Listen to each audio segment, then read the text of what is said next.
Perkenalkan, nama saya Moses Morales Evan dengan NIM terakhir 094, dan di sini saya akan menjelaskan terkait hasil penelitian saya yang membahas tentang analisis perbandingan algoritma backtracking, dynamic programming, dan genetic algorithm pada optimasi pemilihan whitelist film berbasis durasi dan skor keculturan. Nah, kenapa saya membawa topik ini? Saya memiliki 3 inti masalah yang ingin saya angkat. Pertama, sebagai manusia atau bahkan sebagai anak muda di usia ke-20-an yang menyukai film, saya dan beberapa teman saya memiliki naluri untuk haus validasi seperti itu. Jadi dalam komunitas film ini, film apa yang kita tonton mempengaruhi pandangan orang lain terhadap kita gitu.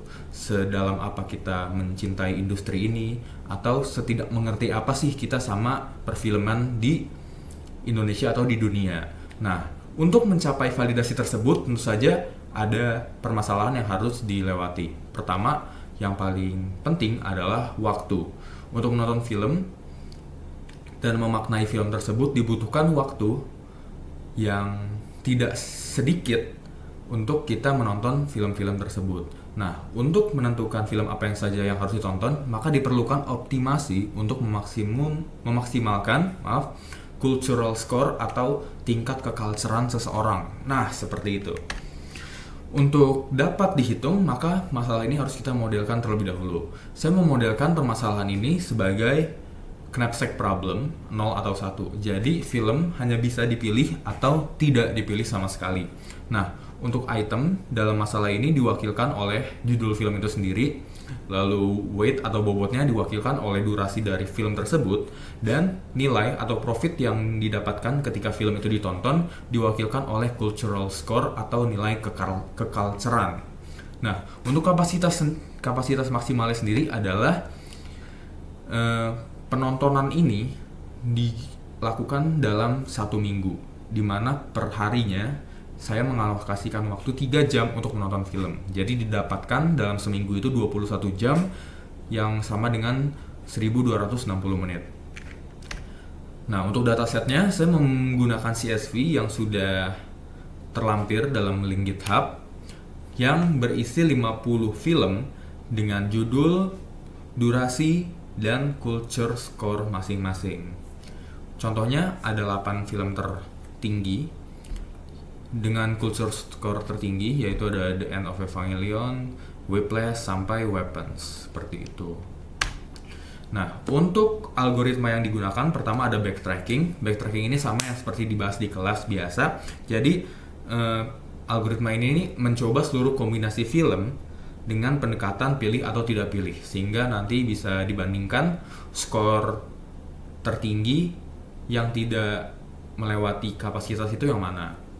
Setelah itu ada dynamic programming. Bedanya dengan backtracking adalah dynamic programming ini menyimpan hasil submasalah yang sudah dihitung, sehingga kedepannya tidak perlu dihitung lagi, seperti itu. Dan yang terakhir adalah genetic algorithm.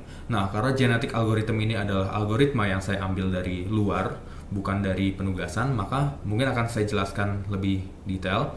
Untuk analogi yang ada dalam algoritma ini, pertama ada kromosom. Kromosom itu merepresentasikan rencana tontonan. Misalnya ada kromosom 10110, maka dari 5 film pertama itu ditonton karena 1 mewakili menonton dan 0 mewakili tidak ditonton. Jadi film pertama itu ditonton, film kedua tidak ditonton, film ketiga dan keempat ditonton, dan film kelima tidak ditonton. Selain kromosom, ada juga fitness yang merupakan total cultural score.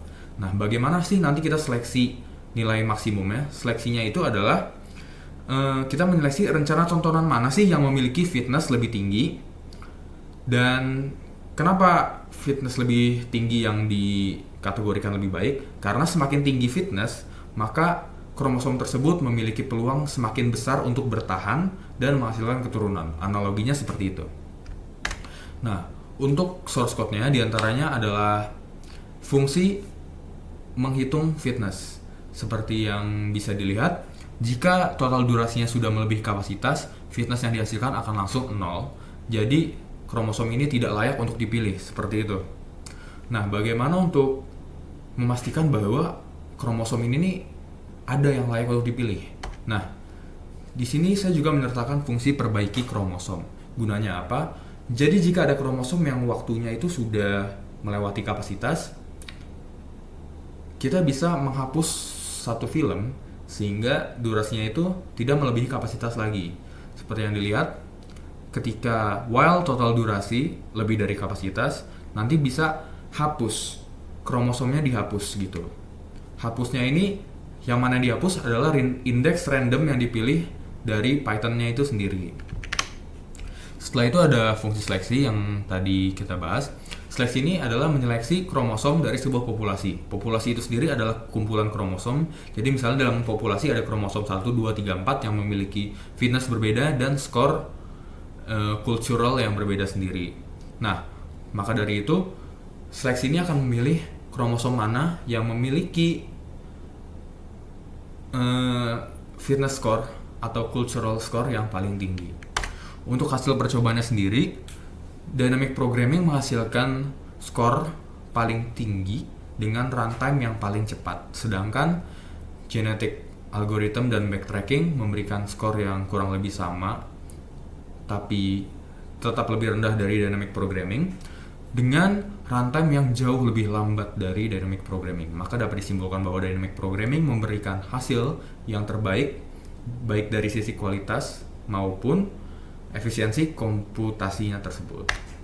Nah, untuk kesimpulannya, berdasarkan hasil pengujian yang telah saya lakukan, dynamic programming ini merupakan algoritma yang sangat cocok, yang sangat efektif untuk digunakan dalam kasus spesifik pemilihan watchlist film yang dimodelkan ke dalam knapsack 0 atau 1, seperti itu. Baik, mungkin sekian yang bisa saya sampaikan. Jika ada salah kata, saya mohon maaf. Untuk kurang lebihnya, terima kasih.